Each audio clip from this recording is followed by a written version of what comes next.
जय श्री कृष्ण भाइयों और बहनों। आज मैं इस वीडियो में आपको कार्तिक मास के 8वें अध्याय की कथा सुनाती हूँ। इसमें कार्तिक के उद्यापन की विधि बतलाई गई है। तो चलिए आज वीडियो शुरू करती हूँ।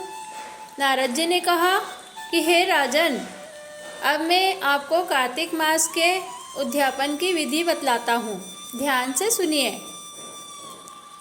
व्रती को चाहिए कि कार्तिक मास में शुक्ल पक्ष की चतुर्दशी को व्रत के संपूर्ण फल की प्राप्ति के लिए तथा विष्णु की प्रसन्नता के लिए उद्यापन करें।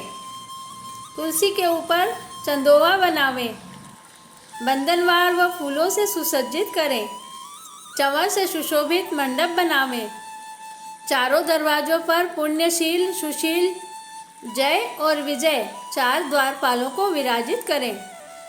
तुलसी की जड़ों में 4 रंगों द्वारा सर्वतोभद्र बनावें। उसके ऊपर पंचरत्न नारियल रखें और शुद्ध वस्त्र से कलश को ढकें।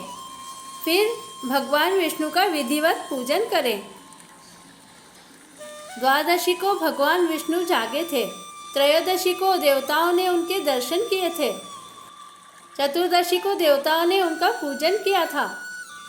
इसीलिए भगवान विष्णु की उद्यापन पूजा की जाती है। उस दिन संयम तथा शांत चित्त से व्रत करना चाहिए। विधिवत वाद्यों के साथ कीर्तन करे हुए उस रात्रि को जागरण करना चाहिए।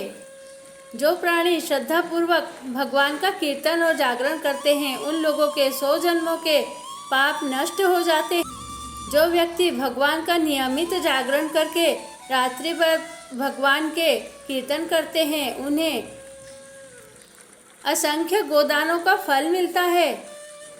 जो लोग भगवान के मंदिर में नृत्य गान करते हैं, उनके 100 जन्मों के पाप नष्ट हो जाते हैं।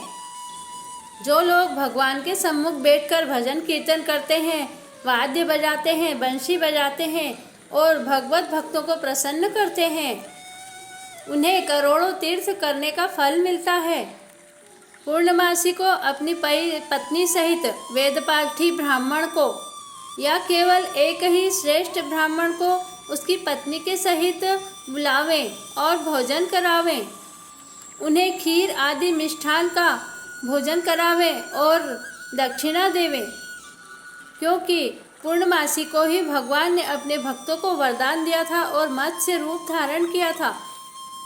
अतएव उस दिन जो दान जप हवन भगवान विष्णु के निमित्त किया जाता है, वह अक्षय फल देने वाला होता है। इसलिए व्रती को 3 या 1 ब्राह्मण को सपत्नीक अपनी सामर्थ्य के अनुसार भोजन करवाना चाहिए। उन ब्राह्मणों को अपनी सामर्थ्य के अनुसार दान दक्षिणा देकर प्रणाम करना चाहिए।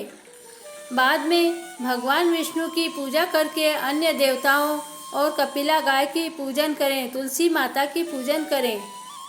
व्रत की कथा सुनाने वाले गुरु व उपरोक्त ब्राह्मणों को वस्त्र आभूषण देकर उनकी पूजन करें और उन्हें प्रणाम करके उनसे क्षमा प्रार्थना करें। प्रार्थना करते हुए यह बोले कि आप सभी की अनुकंपा से मुझ पर भगवान विष्णु की कृपा हमेशा बनी रहे। इस व्रत को करने से मेरे 7 जन्म तक किए हुए पाप नष्ट हो जावें और मेरी संतान चिरंजीवी हो और इस पूजा के द्वारा किए हुए मेरे दान पुण्य से मेरी संपूर्ण इच्छाएं पूर्ण हो। मेरी मृत्यु होने के बाद मुझे अतिशय दुर्लभ विष्णु लोक की प्राप्ति हो। व्रत करने वाला इस तरह ब्राह्मणों से क्षमा मांगे और इस तरह की प्रार्थना करके उन्हें आदर सहित विदा करे। पूजा की सारी वस्तुओं के साथ गाय का भी दान करना चाहिए। उसके पश्चात सपरिवार अपने मित्रों के साथ स्वयं भी भोजन ग्रहण करें। कार्तिक के उद्यापन के नियम इसी प्रकार बताए गए हैं। इस तरीके से जो प्राणी कार्तिक मास का व्रत और उद्यापन करता है, वह मनुष्य पाप रहित होकर अपनी सभी मनोवांछित फलों की प्राप्ति करता है। इस तरह कार्तिक मास के 8वें मास की कथा आज यहीं समाप्त होती है। श्री कृष्ण गोविंद हरे मुरारी। मुरारी, हे नाथ नारायण वासुदेवा। अगर आप हमारे चैनल पर नए हैं तो आप हमारे चैनल को सब्सक्राइब कीजिए और हमारे वीडियो